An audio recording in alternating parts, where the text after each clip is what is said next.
O Brasil tem os melhores jogadores do mundo, mas por que será que o Hexa não vem? O segredo não está só nos pés, está aqui também, na mente. E é sobre essa virada de chave que iremos falar hoje. E aí, bora embarcar nessa nave! Estamos a pouquíssimos dias da Copa do Mundo e o sonho de todos, ou de pelo menos quase todos os brasileiros, é comemorar a conquista do Hexa. Entretanto, sendo bem realistas, nós sabemos que a tendência é que o Hexa não venha agora, porque, embora o Brasil tenha alguns dos melhores jogadores do mundo, nós não estamos jogando o melhor futebol. Para falar a verdade, a nossa seleção vem de uma grande inconsistência. Infelizmente, não estamos jogando no mesmo nível que outras grandes seleções, como França, Espanha e Argentina. Porém, o Brasil é sim uma seleção tradicional, que tem uma camisa pesadíssima, inclusive é a única que tem 5 estrelas. E isso, combinado com a mentalidade certa, pode fazer a diferença. Então, agora sim, começando a falar um pouco sobre a mentalidade que os jogadores brasileiros e os membros da comissão técnica também precisam ter nesse Mundial.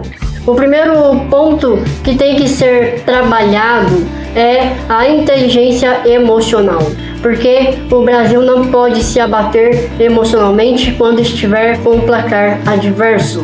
O Brasil não pode pipocar quando trombar com uma seleção que está mais preparada, que vive um momento melhor. O Brasil não pode sentir tanto a pressão da estreia e muito menos a pressão do mata-mata. Eu sei o quão difícil é lidar com a pressão. Eu mesmo, há poucos meses atrás, me tremi todo quando disputei pela primeira vez o Paresp, a Paralimpíada do Estado de São Paulo. Entretanto, não tem jeito. Para ser campeão do mundo, ou pelo menos ter chances reais de brigar pelo título, é preciso aprender a lidar com a pressão. O Brasil tem jogadores cascudos, que jogam em grandes clubes da Europa e aqui do Brasil também, que estão acostumados a jogar em grandes decisões. Porém, eu não sei o que acontece. Parece que quando eles vestem a camisa da seleção, eles desaprendem a lidar com a pressão. E isso tem que ser mudado o quanto antes. Porque se o Brasil foi eliminado nas últimas Copas por seleções tecnicamente inferiores, como por exemplo a Croácia, é porque essas seleções souberam suportar, souberam lidar melhor com a pressão. Um outro ponto importantíssimo é que os nossos jogadores não podem chegar lá pensando que são fracassados, que a seleção é péssima e que não tem chance nenhuma. Porque time que entra em campo com mentalidade de derrotado já enterra ali praticamente toda e qualquer possibilidade que teria de vencer. Agora, não podem também chegar lá se achando, pensando que são os melhores do mundo, que são amplamente favoritos, que o Brasil é o país do futebol e não tem pra ninguém. Porque se chegarem lá com essa mentalidade, logo cairão do cavalo e quebrarão a cara. Eles precisam chegar lá entendendo a realidade, que o Brasil não está entre os principais candidatos ao título. As chances são pequenas, mas é possível. E também é necessário deixar de lado a mentalidade de marketing que tem sido instalada já há alguns anos dentro da nossa seleção e no futebol como um todo. Eu percebo que existe um grande marketing por trás dos nossos jogadores. Eles estão muito mais preocupados com o engajamento, com o corte de cabelo, com o que a mídia está dizendo. Eles se preocupam tanto em promoverem a imagem deles que acabam até mesmo colocando a própria imagem à frente da seleção. É como se o campo fosse só um cenário para o próximo post nas redes sociais e a seleção fosse uma vitrine onde eles se expõem. E na boa, enquanto os nossos jogadores continuarem tendo essa mentalidade de marketing, certamente nós não conquistaremos título nenhum.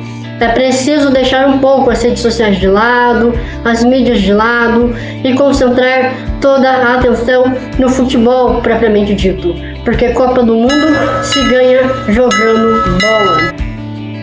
E eu não estou falando isso por mal, mas deixem para se ostentar, se promover depois, quando estiverem já com a medalha no peito e a taça na mão. Se você está gostando do vídeo até aqui, já deixe o seu like. Aproveite também para se inscrever no canal caso ainda não seja inscrito e ativar o sininho das notificações, porque eu garanto que dicas de desenvolvimento pessoal e mensagens motivacionais aqui não irão faltar. Uma outra coisa importante é os nossos jogadores entrarem em campo determinados, comprometidos a darem o melhor de si do início ao fim, porque foi assim que aquela seleção brasileira que chegou de certa forma desacreditada na Copa do Mundo de 2002 conquistou o pentacampeonato. E nós temos grandes jogadores como Neymar, Vini Júnior, Rafinha, Alisson, Casemiro, Marquinhos, Gabriel Magalhães, entre outros. Se esses jogadores jogarem o melhor deles, se eles conseguirem desempenhar aquilo que desempenham em seus clubes, nós temos tudo para ir longe nessa Copa do Mundo. Mas é preciso manter o foco do primeiro ao último segundo do jogo, porque às vezes eu percebo que os jogadores brasileiros entram em campo em uma baixa rotatividade, entram relaxados, achando que farão um gol a qualquer momento e ganharão o jogo naturalmente. Só que não é assim que funciona. Porque, como diz muito bem o Galvão Bueno, no futebol não existe mais cara bobo. É claro que nem todos os jogadores têm a mesma qualidade técnica, porém, jogar bola, todos sabem jogar. Uma outra coisa que muitas vezes acontece também é que a seleção brasileira abre 1 ou 2 gols de vantagem e aí já relaxa achando que ganhou o jogo. Isso é perigoso demais. Foi assim que nós tomamos aquela virada histórica do Japão em um amistoso no ano passado. Não dá para se desligar do jogo nem por um segundo. Um outro detalhe curioso sobre a seleção brasileira de 2002, que foi pentacampeão do mundo, é que o Ronaldo Fenômeno e o Rivaldo estavam se recuperando de lesão, não estavam vivendo um bom momento no futebol, e talvez isso tenha sido uma dosinha a mais de motivação para eles brilharem naquela Copa, pois afinal de contas eles tinham que mostrar para o mundo o potencial deles, a capacidade que tinham de passar por cima daquele momento e daquelas lesões. Agora nós temos o Neymar, que inclusive se encontra lesionado nesse momento.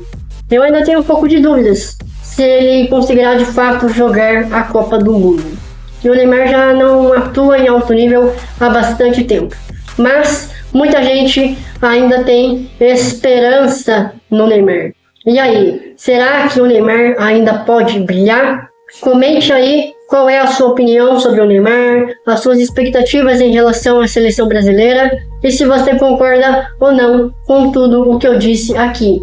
Prometo que irei ler com carinho todos os comentários. Desde já, muito obrigado pela atenção.